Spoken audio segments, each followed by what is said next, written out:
recently spoke out about what she feels is really like a mass cancellation of Black content and Black shows on television. She's saying this because her show, Rap-ish, was just recently canceled. And also The Wonder Years was just recently canceled. Niecy Nash's show, Rookie Feds, was canceled. The Black Lady Sketch Show was canceled. I mean, the list goes on. And actually, even the previous year, other Black shows were canceled. So Issa Rae is just really looking at this like it's some type of trend. Now, I know that the Emmys just happened, and we did see what I felt was quite a diverse amount of nominees and winners at the Emmys. So there still is Black representation, particularly at the major level or on the mainstream level. In fact, we saw Quinta Brunson won Best Actress in a Comedy Series after many decades of no Black actress winning in that category,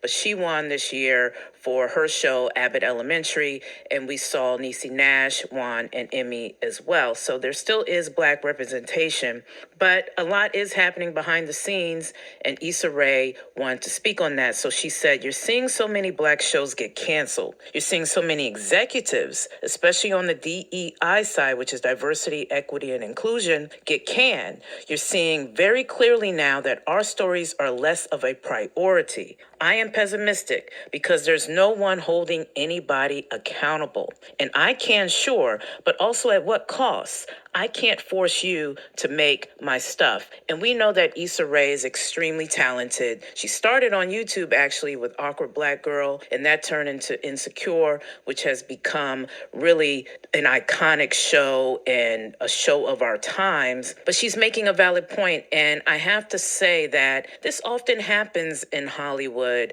where we have kind of this renaissance, if you will, this golden era of Black content. In fact, if you go back to kind of the mid 80s to late 80s and 90s, you saw all this Black content in terms of television with The Cosby Show, A Different World, Living Single, Fresh Prince, Martin, etc. So you saw all of these great Black shows. And then even in film, you had Spike Lee, you had John Singleton, you had all of these Black directors doing their thing. And then all of a sudden there was a drought around, I would say around the late 90s into the early 2000s.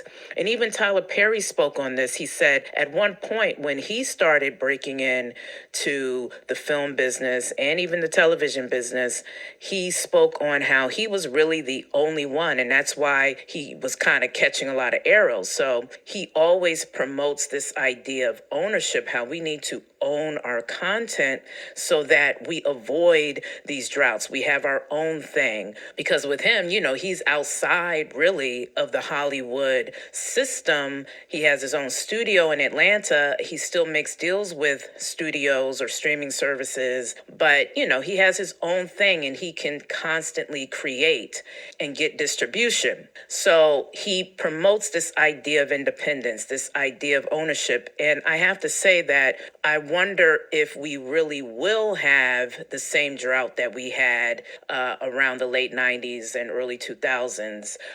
Because, you know, around that time, we didn't have streaming services. We didn't have social media, but now we do. So there is a lot of room still for independent Black content. So there is actually a lot of Black content. May not be on the mainstream, but on the independent side, there's tons and tons of Black content. So should we be just okay with that? Really connecting with our audience directly and not worrying so much about the mainstream. Ava DuVernay, she was just recently on The Breakfast Club, and she spoke about how she paid for her latest film, Origin, herself. She did not want to wait to get the green light. She made it happen herself. She got her own distributor. She has her own company, Array. And I strongly suggest you go out and you check out that film. It is definitely a must-see, and I'm going